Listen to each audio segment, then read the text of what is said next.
दोस्तों, मैं एक सीनियर फाइनेंशियल कंसल्टेंट हूँ और एक प्राइवेट फर्म के लिए अहमदनगर जा रहा था। मेरा जूनियर साथी भी मेरे साथ था। मेरी उम्र 47 साल है और मेरे परिवार में मेरी पत्नी और 3 बच्चे हैं। मुझे घर से लंबे समय तक दूर रहना अच्छा नहीं लगता, लेकिन नौकरी की मजबूरी के चलते मुझे कई बार अलग अलग शहरों में जाना पड़ता है। हालांकि मैं अपनी मर्जी से खुद शहर चुन लेता हूँ। इस बार मैंने अहमदनगर चुना क्योंकि मेरे ससुराल वाले वहां रहते हैं। मेरी सास, मेरा साला संजय और उसकी पत्नी काव्या अहमदनगर में रहते हैं। मेरे ससुर 3 साल पहले गुजर गए थे और तब से मैं परिवार की कुछ जिम्मेदारियां निभाता आ रहा हूँ। मेरा साला संजय 30 साल का है और एक ऑटोमोबाइल कंपनी में मैकेनिकल इंजीनियर है। उसकी शादी को 2.5 साल हो चुके हैं और मैंने ही उसकी शादी का सारा इंतजाम किया था। इस बार जब मैं अहमदनगर जा रहा था तो मैंने ससुराल में रुकने का मन बनाया। मेरी सास उस वक्त कोल्हापुर में मेरे घर पर थी क्योंकि मेरे माता पिता अपनी बहन के पास पुणे गए थे। मेरी पत्नी अकेली थी, इसलिए सास उसके साथ रहने आई थी। मैं शाम 4 बजे अहमदनगर पहुंचा। अपने जूनियर को एक गेस्ट हाउस में ठहराने की व्यवस्था करके मैं ससुराल पहुंच गया। वहां मेरी साली काव्या ने मेरा जोरदार स्वागत किया। वह 27 साल की है, सांवली छरहरी, करीब 5 फुट 6 इंच लंबी और देखने में वह बहुत ही आकर्षक थी। गोल चेहरा, गालों पर डिंपल और घने काले बाल, वह बहुत खूबसूरत लगती थी। रात 8 बजे मेरा साला संजय दफ्तर से लौटा। हमने साथ में रात का खाना खाया और फिर देर रात 1 बजे तक बातें करते रहे। इसके बाद हम सोने चले गए। अगले दिन से मेरा काम शुरू हो गया। मैं सुबह निकलता और रात को ही वापस आता। सिर्फ रात के खाने और सोने से पहले ही हम सब आपस में बात कर पाते थे। हमने फैसला किया कि वीकेंड पर कहीं घूमने जाएंगे। अगला रविवार महीने का तीसरा रविवार था, इसलिए संजय की छुट्टी थी और मेरा भी आधे दिन का काम था। हमने कोल्हापुर के पास पन्हाला किला देखने का प्लान बनाया और वहां एक रात रुकने का विचार किया। संजय के एक दोस्त ने वहां के रिसोर्ट में हमारे लिए 2 कमरे बुक करवा दिए। काव्या इस प्लान से सबसे ज्यादा उत्साहित थी क्योंकि उसे रोज की दिनचर्या से छुट्टी मिलने वाली थी। लेकिन रविवार की शाम को जब संजय ऑफिस से आया तो उसने बताया कि उसे अचानक 6 दिनों के लिए प्रोजेक्ट के सिलसिले में बाहर जाना पड़ रहा है। इसका मतलब हमारा घूमने का प्लान रद्द हो गया। ये सुनकर काव्या बहुत निराश हुई। संजय अपने काम में हमेशा व्यस्त रहता था, इसलिए उसे बाहर घूमने का मौका कम ही मिलता था। मैंने गौर किया कि संजय थोड़ा किफायती स्वभाव का था और काव्या की खुशियों के लिए ज्यादा खर्च करने से बचता था। वैसे भी इस ट्रिप का पूरा खर्च मैं उठाने वाला था। संजय को इससे कोई परेशानी नहीं थी, इसलिए उसने कहा कि भले ही वह न जा सके, हम लोग फिर भी जा सकते हैं। ये सुनकर मैं और काव्या सोच में पड़ गए। फिर संजय ने एक और सलाह दी कि चूंकि 2 कमरे बुक हैं, तो काव्या अपनी किसी दोस्त को साथ ले जा सकती है। ये सुनकर काव्या का चेहरा खिल उठा। उसने फौरन अपनी दोस्त राधिका को फोन किया और राधिका ने हाँ कह दी। इसके बाद तय हुआ कि हम अगले दिन दोपहर को पन्हाला के लिए निकलेंगे। सोमवार सुबह संजय अपने काम के लिए रवाना हो गया। मैं अपने क्लाइंट से मिलने चला गया। दोपहर में जब मैं लौटा तो काव्या ट्रिप की तैयारियों में जुटी थी। उसकी काली आंखों में एक खास चमक थी जिसमें उत्साह और शराफत दोनों झलक रहे थे। खाना खाते वक्त काव्या ने मुझसे पूछा, जीजा जी, वहां खाने पीने का क्या इंतजाम होगा? कुछ साथ ले जाना चाहिए क्या? मैंने हंसते हुए कहा, कुछ लेने की जरूरत नहीं, रिसोर्ट में सब कुछ शामिल है। हाँ, अगर कोई चटपटा नमकीन या मुरब्बा हो तो रख लो, मुझे खाने से पहले कुछ छटकारा लेना पसंद है। काव्या हंस पड़ी और बोली, अरे मतलब आप कुछ पीने का इरादा रखते हैं? मैंने मजाक में कहा, ज्यादा नहीं, बस हल्का फुल्का। कोल्हापुर में तो मैं छूता भी नहीं, पर बाहर निकलता हूँ तो थोड़ा मन करता है। तुम्हें कोई तकलीफ तो नहीं? काव्या ने मुस्कुराकर कहा, मुझे क्या परेशानी होगी, वैसे मैं कुछ अतिरिक्त कपड़े रख लेती हूँ, बारिश में भीगने का भी तो मजा लेना है। मैंने हंसते हुए कहा, बिल्कुल, पन्हाला के झरनों में भीगने का अलग ही आनंद है। काव्या बोली, मुझे पहले से पता था, इसीलिए मैंने पहले ही तैयारी कर ली। वैसे संजय नहीं होंगे तो कोई टोकने वाला भी नहीं होगा। मैंने छुटकी लेते हुए कहा, शायद उसे तुम्हारी फिक्र कम है, तभी टोकता होगा। काव्या ने हंसकर सफाई दी, नहीं, ऐसा नहीं है, उसे डर रहता है कि कहीं मैं ठंड बीमार ना हो जाऊं तो दवा का खर्च बढ़ेगा। फिर उसने हंसते हुए पूछा, आप तो मुझे रोकेंगे नहीं ना? मैंने हंसकर जवाब दिया, क्यों रोकूंगा? मैं तो जवानी के दिनों से हर साल दोस्तों के साथ बारिश में भीगता आया हूँ। हमारा पूरा ग्रुप होता था जिसमें लड़कियां भी शामिल थीं। तुम्हारी भाभी भी उसमें थी। अब हमारा मूड पूरी तरह ट्रिप के लिए तैयार हो चुका था। मैंने मजाक में कहा, तुम्हें भीगते देखना मजेदार होगा। एक पल के लिए हमारी नजरें टकराईं। मेरी आंखों में शरारत देखकर काव्या के चेहरे पर हल्की सी मुस्कान उभरी, लेकिन उसने उसे छिपाने के लिए चाय का कप उठा लिया। मुझे पता था कि वह अंदर से हंस रही थी। हमारे बीच ऐसी हल्की फुल्की बातें पिछले कुछ महीनों से चल रही थीं। शुरुआत में जब वह शादी के बाद हमारे घर आई थी तो मुझसे खुलकर बात नहीं करती थी। मैं इस घर का दामाद था, लेकिन मुझे बड़े भाई की तरह सम्मान मिलता था। घर के कई फैसले मेरी सलाह से लिए जाते थे, इसलिए संजय और काव्या दोनों मुझे बहुत मानते थे। धीरे धीरे हमारा रिश्ता दोस्ताना और हल्का फुल्का हो गया। अब वह मुझसे बेझिझक बातें करने लगी थी। थोड़ी हंसी मजाक के बाद काव्या ने मुस्कुराते हुए पूछा, जीजाजी कब चलना है? मैंने कहा, बस 1.5 घंटे में। तुम तैयार हो ना? फिर मैंने मजाक में कहा, और हाँ, साड़ी मत पहनना, कुछ कैजुअल ड्रेस पहनो, हम घूमने जा रहे हैं, किसी समारोह में नहीं। काव्या हंस पड़ी और बोली, हाँ, मैंने पहले से ही ड्रेस रख ली है। अब हमें राधिका को लेने भी जाना है तो मैं उसे फोन कर देती हूँ। उसने राधिका को फोन किया और हम दोपहर 1:30 पर निकल पड़े। करीब 2 बजे हम राधिका के घर पहुंचे। वहां राधिका का पति रवि भी हमारे साथ आने वाला था। वह 29 साल का था और एक प्राइवेट कंपनी में मार्केटिंग का काम करता था। मैंने उससे थोड़ी देर बात की। तब तक काव्या ने राधिका की तैयारियों में मदद की। फिर हम सब पन्हाला के लिए रवाना होने को तैयार थे। जब काव्या और राधिका तैयार होकर बाहर आई तो मैं बार बार राधिका की तरफ देख रहा था। वह बेहद आकर्षक और खूबसूरत थी। फिर हम सब मेरी कार में सवार हुए। रवि मेरे बगल में आगे बैठा और काव्या और राधिका पीछे। मैं गाड़ी चलाते हुए मिरर से काव्या को देख रहा था। उसकी आंखों में ट्रिप का जोश साफ दिख रहा था। जब भी हमारी नजरें मिलती वह चुपके से मुस्कुरा देती। रवि मुझसे बातें कर रहा था लेकिन मेरा ध्यान कहीं और था। मेरे दिमाग में एक सवाल बार बार उठ रहा था, रात को रुकने का इंतजाम कैसे होगा? क्या रवि और राधिका एक कमरे में रहेंगे और मैं काव्या के साथ? और अगर काव्या मेरे साथ रही तो कमरे में एक बेड होगा या 2? करीब 1.5 घंटे की ड्राइव के बाद हम पन्हाला के रिसोर्ट पहुंच गए। रवि से मेरी अच्छी बातचीत हुई और उसकी सहजता मुझे पसंद आई। बातों से लगा कि वह पहले कभी किसी लग्जरी रिसोर्ट में नहीं ठहरा था। उसकी आर्थिक स्थिति बहुत मजबूत नहीं थी, शायद इसलिए उसने और राधिका ने काव्या का प्रस्ताव तुरंत मान लिया था। दोनों इस ट्रिप को लेकर बहुत उत्साहित थे। रिसोर्ट पहुंचते ही रवि और राधिका रिसेप्शन पर बैठ गए। मैं चेक इन की औपचारिकताएं पूरी करने लगा। काव्या मेरे पास खड़ी होकर उत्सुकता से मुझे देख रही थी। मैंने धीरे से पूछा, कमरों का बंटवारा कैसे करें? तुम और राधिका एक कमरे में, मैं और रवि दूसरे में? काव्या ने फौरन आंखें झपकाते हुए कहा, अरे जीजा जी, ऐसा न करें, उन्हें साथ रहने दें। उन्हें ऐसा मौका कहाँ मिलता है। उन्हें खुशी लेने दें। हम दोनों एक कमरे में रह लेंगे। मैंने उसकी बात मानते हुए कहा, ठीक है, जैसा तुम कहो। अंदर से मैं बहुत खुश था। थोड़ी देर बाद स्टाफ ने हमारे बैग उठाए और हमें कमरों तक पहुंचाया। रिसोर्ट पहाड़ी की चोटी पर था और सारे कमरे ग्राउंड फ्लोर पर थे। रवि और राधिका का कमरा एक तरफ था, हमारा दूसरी तरफ। हम अपने कमरे में पहुंचे। कमरा शानदार था और जैसा मैंने सोचा था उसमें एक बड़ा डबल बेड था। काव्या कमरे को देखकर बहुत खुश हुई। मैंने दक्षिण की खिड़की का पर्दा हटाया और उसे खोल दिया। बाहर से ठंडी हवा का झोंका आया जिससे मन तरोताजा हो गया। खिड़की से बाहर एक छोटी बालकनी थी। मैंने उसका दरवाजा खोला और काव्या फौरन वहां चली गई। मैं भी उसके पीछे गया। बालकनी से पन्हाला की हरी भरी वादियां दिख रही थीं। हल्के बादल छाए थे, बारिश नहीं हो रही थी, लेकिन मौसम बेहद सुहाना था। पेड़ों की हरियाली और दूर तक फैली पहाड़ियां मनमोहक थीं। सूरज की रोशनी हरे मैदानों पर ऐसी पड़ रही थी मानो कोई चादर बिछी हो। काव्या इस नजारे में खो गई थी। मैं उसे वहीं छोड़कर कमरे में आया और रूम सर्विस को कॉफी और कुछ नमकीन मंगवाने के लिए फोन किया। फिर मैंने अपने बैग से कपड़े निकाले और फ्रेश होने बाथरूम चला गया। बाहर निकलकर देखा कि काव्या भी कमरे में वापस आ गई थी। मैंने पूछा, अब क्या करें? बाहर घूमने चलें या यहीं थोड़ा आराम करें? वैसे कॉफी आने वाली है, उसे पीकर चलते हैं। काव्या ने हंसते हुए कहा, मैं भी चलूंगी। अकेले यहाँ क्या करूंगी? रुकिए, मैं रवि और राधिका से पूछकर आती हूँ। वह दरवाजे की ओर बढ़ी तो मैंने उसे फोन की तरफ इशारा किया। काव्या हंस पड़ी और अपने माथे पर हाथ मारते हुए फोन उठाया। उसने राधिका के कमरे में कॉल की। थोड़ी बातचीत के बाद उसने मेरी तरफ देखकर हंसते हुए कहा, वे दोनों कमरे में ही रुक रहे हैं, कोई फिल्म देख रहे हैं। हम दोनों एक दूसरे को देखकर मुस्कुरा दिए। तभी दरवाजे पर खटखट हुई। मैंने खोला तो स्टाफ कॉफी लेकर आया था। हम बैठकर कॉफी पीने लगे और बातें करने लगे। कॉफी पीते हुए मैंने काव्या से कहा, तैयार हो जाओ। उसने जोश में पूछा, जीजा जी, मैं कुछ स्टाइलिश कपड़े पहन लूं तो आपको बुरा तो नहीं लगेगा? मैंने हंसते हुए कहा, अरे जो मन हो पहनो, मुझे क्या दिक्कत, बस तुम्हें सहज लगे इतना ही। काव्या ने शरारती अंदाज में मुस्कुराते हुए कहा, तो फिर आप बालकनी में जाइए, मैं कपड़े बदल लूं। मैं चुपचाप बालकनी में चला गया और दरवाजा बंद कर दिया। एक पल को सोचा कि कहीं दरवाजे में कोई झरोखा तो नहीं, लेकिन फिर वह ख्याल हटा दिया। थोड़ी देर बाद काव्या ने आवाज दी, आ जाइए। मैं अंदर गया और उसे देखकर एक पल को रुक सा गया। उसने ग्रे लेगिंग्स और रवि कुर्ती पहनी थी। पहले मैंने उसे ज्यादातर पारंपरिक कपड़ों में ही देखा था। ये नया लुक उसके ऊपर बहुत जंच रहा था। काव्या ने उत्साह से पूछा, कैसी लग रही हूँ?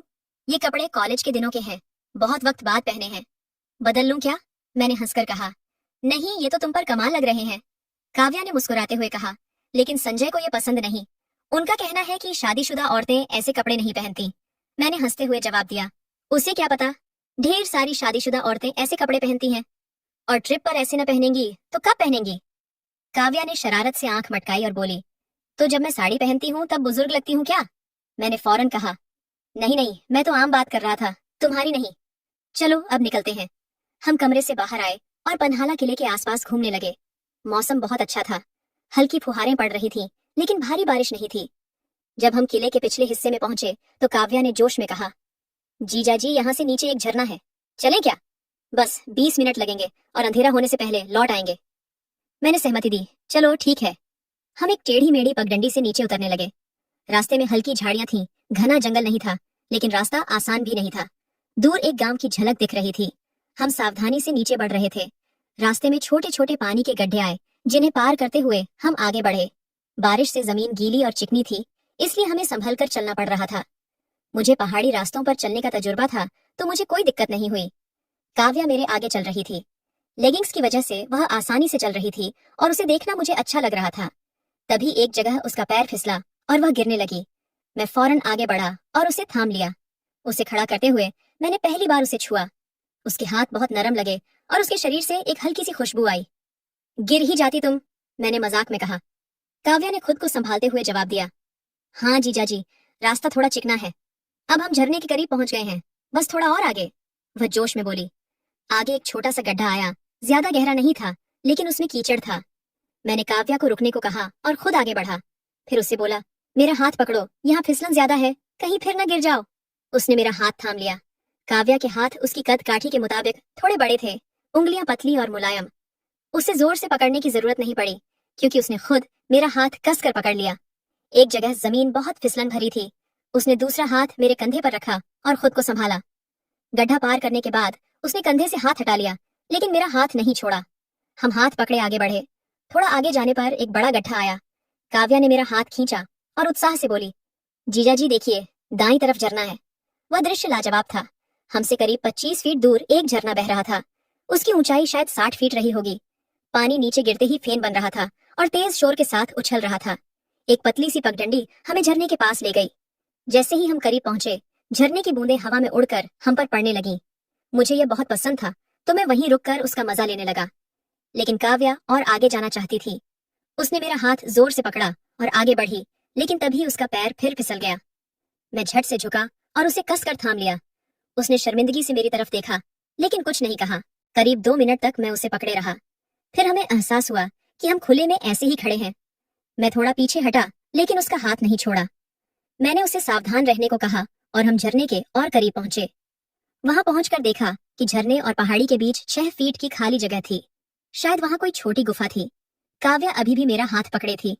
मैंने उसका हाथ हल्के से दबाया और कहा, काव्या, झरने के पीछे कोई जगह दिख रही है, चलें वहां? काव्या थोड़ा डर गई और बोली, नहीं जीजा जी, मैं वहां नहीं जाऊंगी। रास्ता भी नहीं पता और मैंने कभी किसी को वहां जाते नहीं देखा। मैंने गौर से देखा तो सच में वहां पहुंचने का कोई सीधा रास्ता नहीं था। झरने के नीचे एक छोटा तालाब था, जिसे पार करना पड़ता, लेकिन उसकी गहराई का अंदाजा नहीं था। लेकिन मेरे अंदर का जोश जाग गया। मैंने सोचा, अगर कोई नहीं गया तो मैं जाऊंगा। मुझे रोमांच पसंद था। साथ ही अगर मैं ऐसा करता तो काव्या मुझसे प्रभावित हो सकती थी। मैंने वहां जाने का फैसला कर लिया। मैंने काव्या का हाथ छोड़ा और कहा, मैं देखता हूं कि वहां पहुंचा जा सकता है या नहीं। काव्या ने मुझे रोकने की कोशिश की, लेकिन मैं नहीं माना और पानी में उतर गया। मैं बहुत सावधानी से चल रहा था, क्योंकि नीचे कीचड़ था। कुछ कदम आगे बढ़ने पर पानी गहरा होने लगा। मैंने किनारे की चट्टानों को पकड़ा और धीरे धीरे आगे बढ़ा। जब पानी मेरी कमर तक पहुंच गया तो तैरने के सिवा कोई चारा नहीं था। मैंने चट्टानों को सहारा लेकर तैरना शुरू किया। झरने के नीचे पहुंचते ही पानी का बहाव बहुत तेज था। अगर मैंने चट्टान मजबूती से न पकड़ी होती तो बह जाता, लेकिन मैंने हिम्मत रखी और आगे बढ़ता गया। आखिरकार मैं झरने को पार करके दूसरी तरफ पहुंच गया। जैसा मैंने अनुमान लगाया था, वहां एक छोटी गुफा जैसी जगह थी। वह करीब 8 फीट लंबी और 4 फीट चौड़ी थी। नीचे एक चपटी चट्टान थी जिस पर बैठा जा सकता था। मैं वहां खड़ा होकर उस नजारे का लुत्फ उठाने लगा। काव्या दूसरी तरफ खड़ी थी। मैंने विजयी अंदाज में उसकी ओर देखा। वह हैरानी से मुझे देख रही थी। उसके चेहरे पर आश्चर्य देखकर मुझे बहुत संतुष्टि हुई। मैंने जोर से कहा, क्या तुम भी आ रही हो? काव्या ने डरते हुए कहा, नहीं नहीं, मुझे डर लग रहा है। कैसा डर? मैं तो आ गया ना, मैंने हंसते हुए कहा। काव्या ने घबराते हुए जवाब दिया, जीजा जी आप तो तैरने में माहिर हैं, मुझे तैरना नहीं आता। उसकी बात सुनकर मैं जोर से हंसा। फिर मैं वहां कुछ देर खड़ा रहा और झरने की फुहारों का मजा लिया। थोड़ी देर बाद मैं वापस लौटने लगा। रास्ता पहले देख चुका था तो मुझे ज्यादा परेशानी नहीं हुई। सावधानी से मैं वापस आ गया। काव्या मुझे देखकर दंग रह गई। उसने उत्सुकता से पूछा, जीजा जी आपने तो गजब कर दिया, मैंने आज तक किसी को वहां जाते नहीं देखा। वहां कैसा लगा? मैंने मुस्कुराकर कहा, बहुत अच्छा लगा, खासकर पानी की बूंदों को महसूस करना। अंदर से वह जगह किसी जादुई गुफा जैसी थी। काव्या ने जोश में कहा, सच में? काश मैं भी जा पाती तो कितना मजा आता। मैंने कहा, तो चलो ना, मैं तुम्हारे साथ हूँ, तुम्हें थोड़ा बहुत तैरना तो आता ही होगा। काव्या ने चिंता से कहा, मुझे तैरना आता था लेकिन सालों हो गए, अब डर लगता है कि कहीं डूब न जाऊं। मैंने उसे समझाया।